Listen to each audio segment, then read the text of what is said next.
আমাদের শুধু আপনারা আশ্চর্য হয়ে যাবেন যে বিভিন্ন রকমের বিস্কিটের সাথে এই কার্টুনে প্যাকেট করে এবং অরিজিনাল প্যাকেট করেছে, যা কোনো বোঝা যাওয়ার কোনো সুযোগ নাই।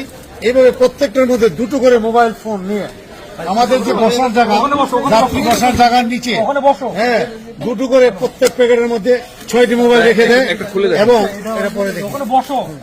এই যে আমি আপনাদেরকে কেটে দেখাচ্ছি হযরত শাহজালাল আন্তর্জাতিক বিমানবন্দরে আমাদের যে বন্ধুরা যে কি করতেছে কিভাবে। এই যে দেখেন আমি একটা প্যাকেট কেটে ফেললাম এবং সে প্যাকেটের ভিতরে দেখবেন যে মোবাইল নিয়ে এসেছে। এই যে দুটো মোবাইল, এই যে দুটো মোবাইল আমরা কোনোভাবে বুঝতে পারবো না যে, এবং ইনটেক প্যাকেট কিন্তু বিস্কিটের প্যাকেট ইনটেক, হ্যাঁ ওই প্যাকেটের ভিতরে মোবাইল পেলাম 6টা।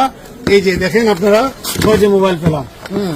আমরা আশ্চর্য হয়ে যাই যে এই যে পদ্ধতি, এই যে প্যাকেট, এই যে প্যাকেটের ভিতরে যে প্যাকেট মোবাইলের না কিন্তু হ্যাঁ এইভাবে যাত্রী আমরা যখন কোনো কিছু করি তাদেরকে জিজ্ঞাসাবাদ করি তখন আমাদেরকে বলে কি আমরা তাদেরকে হয়রানি করি।